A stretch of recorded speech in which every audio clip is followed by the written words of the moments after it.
Hey y'all, it's Susan at the Hillbilly Chicken Ranch. Homestead Happenings, episode 12.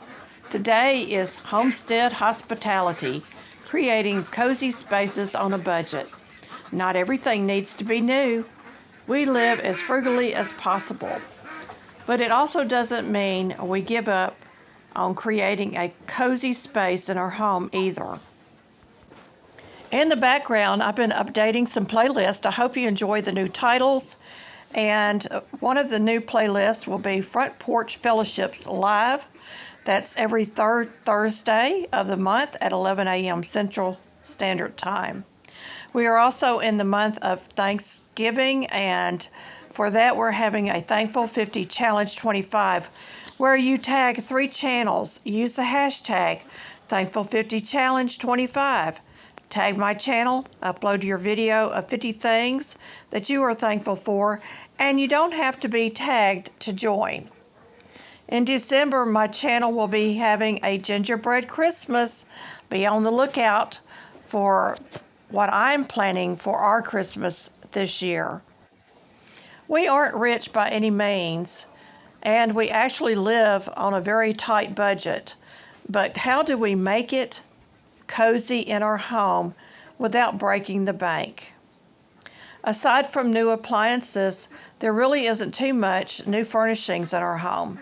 We purchased a new bedroom set that we love, but it has never fit into our bedroom. It didn't look that big on the showroom floor. We wanted a bedroom to rest in and enjoy. Our recliners are also new. I'm not opposed to used furniture. As a matter of fact, most of my adult years have been living with other people's hand-me-downs. After our marriage of almost 25 years, we wanted a few nice anchor pieces we purchased outright because we really do not want to pay interest on loans. Most of our furniture was thrifted, gifted, or bought used. 1, we are purchasing pieces of furniture that fits our lifestyle while saving money. 2, it may end up in a landfill if we didn't purchase it. 3, it's functional. 4, the pieces may become heirlooms passed down to our family. 5, we loved them. 6, they fit into our small home. 7, they are made to last. We often find discarded pieces of furniture on the side of the road. I'm not ashamed to pick up a decent wood table or dresser that may need a little TLC and repurpose it to fit into our home. We've even gotten lamps for free. I'm eclectic in taste, so not everything matches, but it is used. We shop thrift stores and antique stores for items like linens, dishes, pots and pans, decor, kitchen utensils, etc. Almost everything is used or gently used. Decorating a home is all about personal touches, personality, functionality, and style.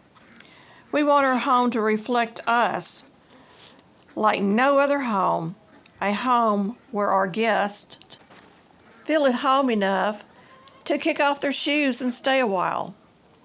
For me, I need it neat and organized. Sometimes I battle with that because I'm artistic and have all kinds of home projects everywhere.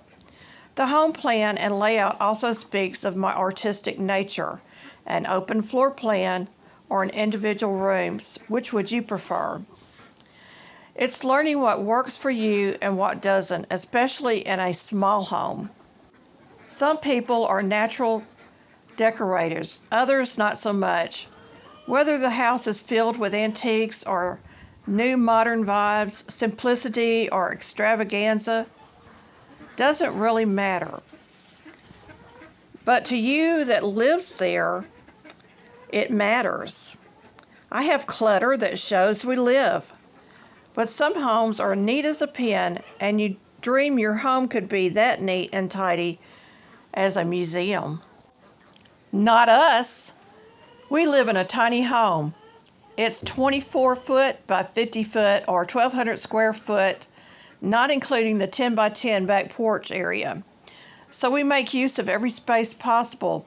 You would think we would use small furnishings to fill our home, but we also need storage space. Our home needs to be furnished and functional as well as cozy. We bought a used credenza with shelving on the top. It used to be in an office as a computer desk.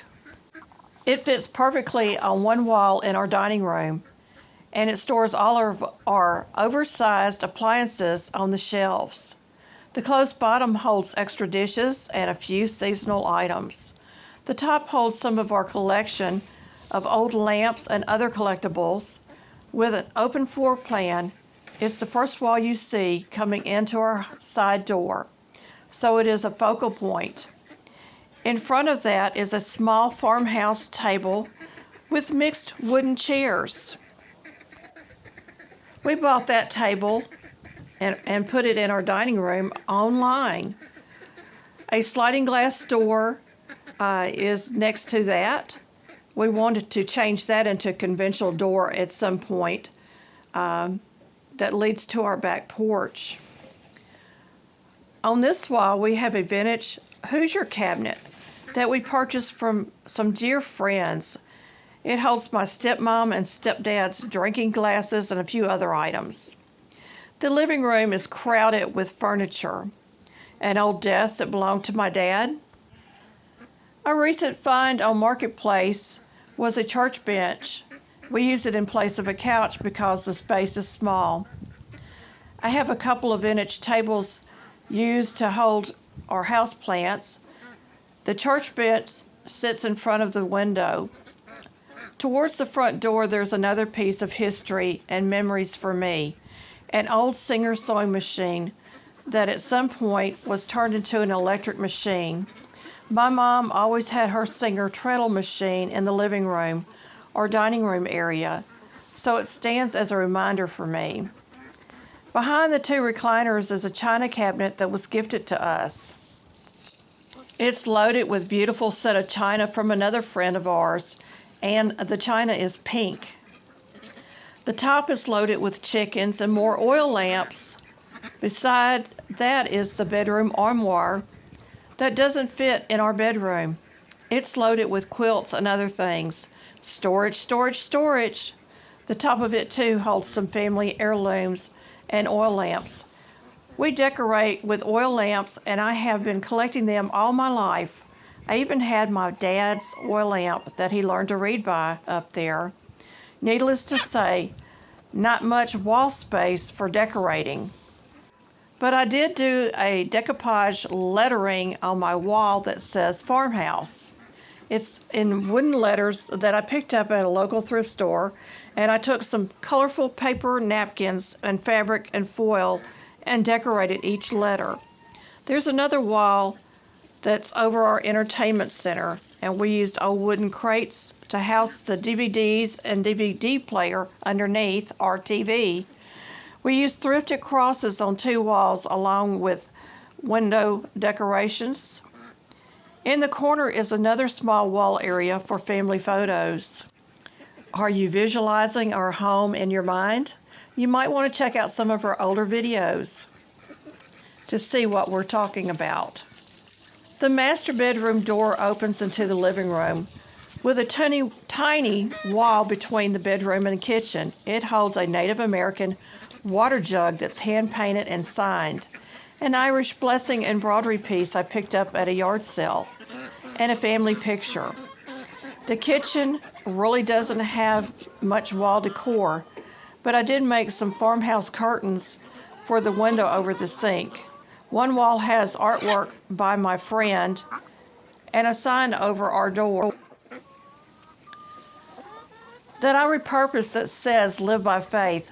My husband's train clock his sister gave him hangs there, as well as some vintage decorative plates that we've picked up at thrift stores or antique malls. There's also a rooster plate that his brother gave us on that wall. I used Dollar Tree over the door racks on some of my kitchen cabinets and S-hooks to hang some of the kitchen utensils. We also have a plumbing pipe that was used to make a pot rack. We purchased 2 hanging baskets for the garlic, the onions, the potatoes, etc. They hang on the pot rack as well. Our island is made of old dressers. We replaced a built-in corner cabinet with a vintage one. It stores all the spices on the top and hides the trash bags under the bottom. Even our trash can is used. It belonged to my dad and my stepmom. It's made of wood and needs repainting again. I use a thrifted platter on my counter to hide the ugly wall behind it. Right now, hubby is using some repurposed items for the backsplash, but we also have plans for a future backsplash. One wall, the cabinets have a space above, and we have some of, you guessed it, oil lamps and other collectibles displayed. The laundry room has some built-in shelves that hold various kitchen appliances and other items. We used wood crates over the washer and dryer to store laundry and other items. And an old washboard and a painting my children did grace the wall as well. In the corner is the original 1928 shelf that was in my stepmom's and my dad's house.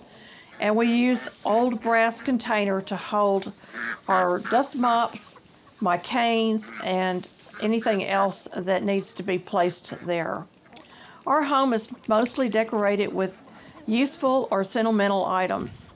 Between the living room and kitchen is an old cedar chest that was rescued curbside.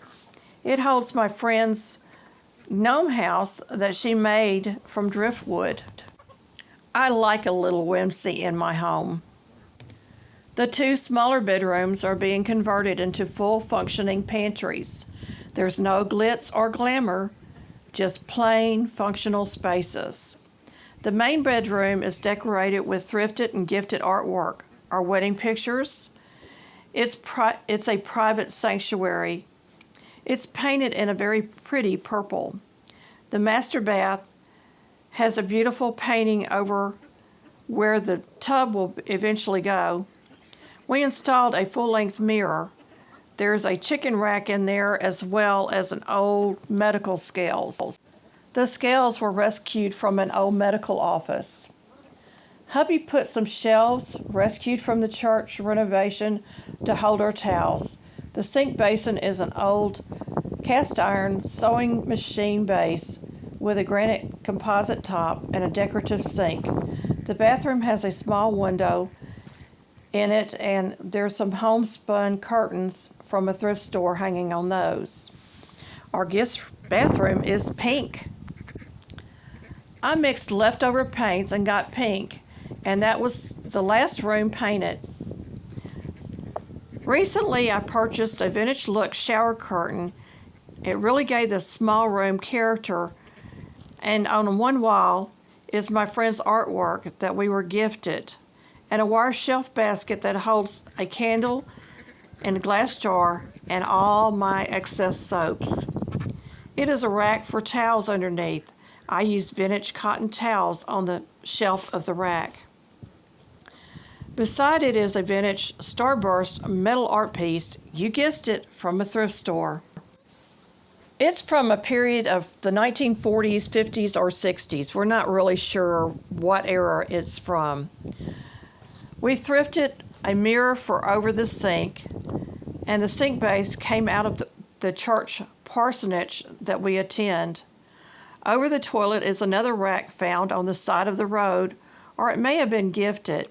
It holds baskets that we thrifted with all the bath towels and such. Our guest bath is small, but it is artistically pleasing to the eyes. I meant to say aesthetically pleasing to the eyes. We have a large beam between our living room and dining room area. Hubby wired a ceiling fan there, and I have an old vintage plates on one side We also hung some wind chimes that were gifts to us, but too fragile for us to really hang outside. There's a small wall in my dining room that I have 2 pieces from the thrift store. One is an embroidered prayer and the other is framed filet crochet that is vintage. Even our tiny hallway has a large bookcase full of cookbooks and family photos and a small cabinet with framed doilies. I use doilies and tablecloths.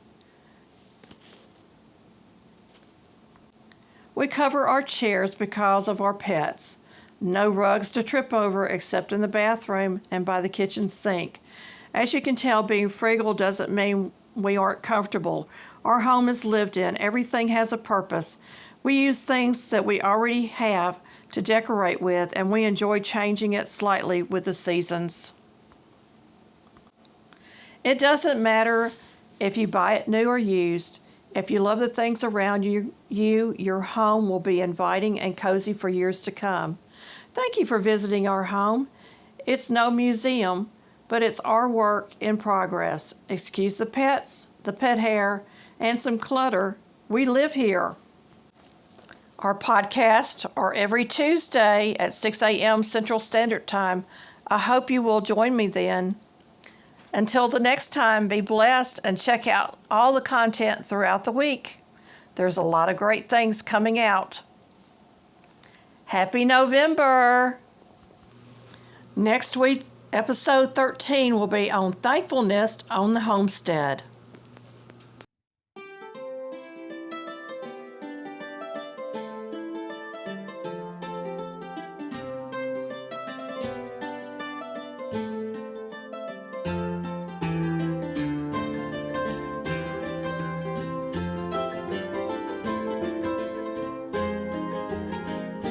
Here's some content I think you might like. Thank you for visiting our homestead. Don't forget to like, subscribe, comment, hype, and share to help our small channel grow.